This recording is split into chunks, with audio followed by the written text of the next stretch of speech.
Bonjour à tous, je suis comme d'habitude ravie de vous retrouver pour cette nouvelle vidéo et aujourd'hui on revient avec les petites choses à savoir sur les griffeurs. Alors, je suis extrêmement contente de vous faire cette vidéo puisque on arrive au mois d'octobre et je me suis dit octobre égale Halloween et pour une fois dans ma vie j'aimerais être un petit peu dans le thème de ma chaîne YouTube, les périodes, tout ça. Donc je me suis dit Halloween arrive, pourquoi pas faire des vidéos un petit peu sur le thème de ce qui fait peur de tout ça. Donc j'ai quelques idées en tête mais vous pourrez me donner les vôtres en commentaire. Moi je me suis dit petit top 10 films d'horreur, petits trucs comme ça. Donc aujourd'hui c'est les petites choses à savoir sur les griffeurs. Je me suis dit faut que je fasse les petites choses à savoir, quoi de mieux que les griffeurs. J'ai aussi pensé à la braise, au fondu, à tout ça. Bref, franchement, dites-moi si vous avez des idées en vidéo, mais je me dis que ça peut être trop cool. Donc on commence ce mois de l'horreur, si je peux appeler ça comme ça, avec cette vidéo aujourd'hui. Et sans plus tarder, on est parti. 1. Déjà, qu'est-ce qu'un griffeur? Un griffeur est une créature absolument hideuse qui se balade dans les couloirs du labyrinthe la nuit. Il s'agit de la créature qui effraie les blocards et est la raison pour laquelle, avant Thomas et Minot, aucun n'avait survécu une nuit dans le labyrinthe. 2. On va observer un petit peu comment les blocards sont décrits dans les livres. Ils mesurent 2 mètres de long et 1,20 m de large.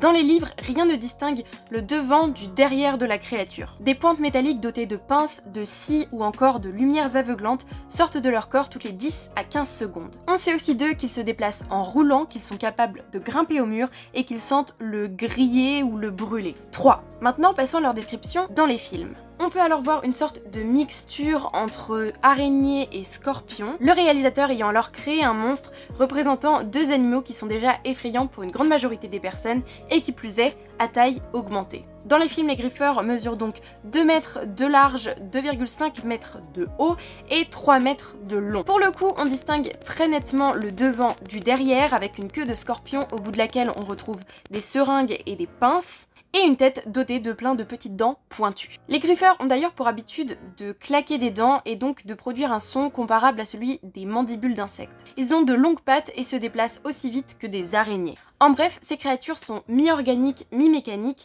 et on peut se le dire, plutôt affreuse. 4. On va maintenant parler un petit peu plus de la piqûre qui mène à la transformation, phénomène qu'on verra un petit peu plus dans le point 5. Je viens de vous parler de seringues présentes au niveau de la queue du griffeur. Ces seringues contiennent un produit et l'injection de celui-ci mène à l'étape de la transformation et ainsi de ramener à la surface des souvenirs oubliés. La piqûre est extrêmement douloureuse. 5. Parlons un petit peu plus de la transformation. La transformation correspond au moment où le sérum a été administré au blocard pour le soigner de sa piqûre de griffeur. La transformation est extrêmement douloureuse et le sérum cause des hallucinations ou encore des convulsions. Durant la transformation, les yeux du malade sont injectés de sang, ses veines sont saillantes, son corps est couvert de bleus et de blessures que la victime s'inflige à elle-même, et enfin son teint est jaunâtre ou verdâtre. C'est après cette étape de la transformation que les souvenirs du blocard lui réapparaissent et qu'il peut retourner à sa vie normale. 6. Pour parler rapidement du sérum, remède contre les piqûres de griffeurs, on note une différence très importante entre le film et le livre.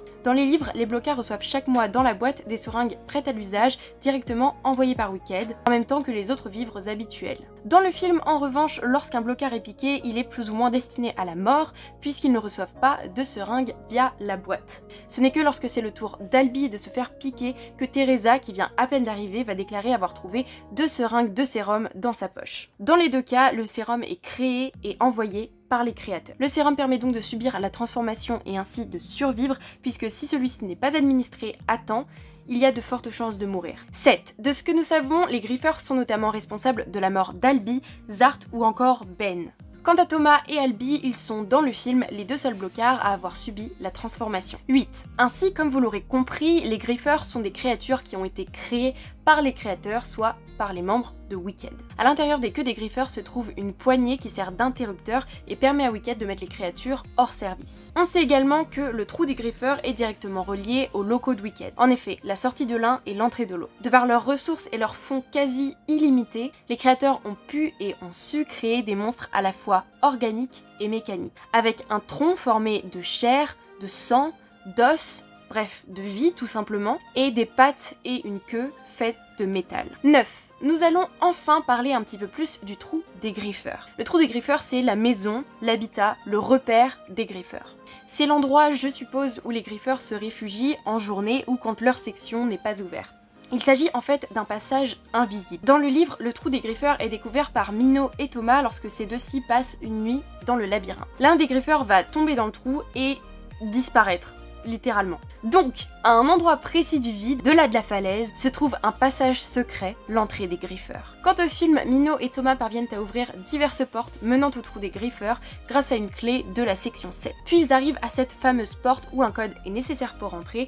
Ce code représente l'ordre d'ouverture des sections. Voilà, nous en avons fini pour les petites choses à savoir sur les griffeurs. Cette vidéo était peut-être un petit peu moins longue que les autres, mais j'ai essayé de mettre un maximum d'informations, d'apporter pas mal de réponses peut-être à vos questions sur ces créatures un petit peu particulières. En tout cas, j'espère vraiment que ça vous a plu et que vous avez pu en apprendre plus du coup. Pour revenir sur l'idée du mois de l'horreur pour le mois d'octobre, dites-moi si vous avez des idées, que ce soit des idées de top 10, des idées des petites choses à savoir, ou de DIY, ou de vidéos spéciales un peu sur le cinéma, sur tout ça.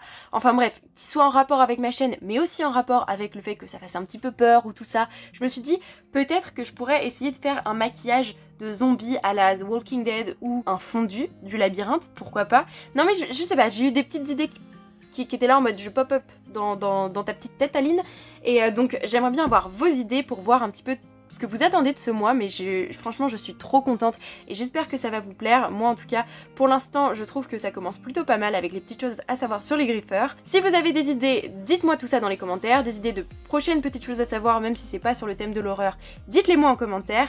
Et moi je vous retrouve très bientôt pour une prochaine vidéo. Je vous fais plein de gros bisous, bye tout le monde!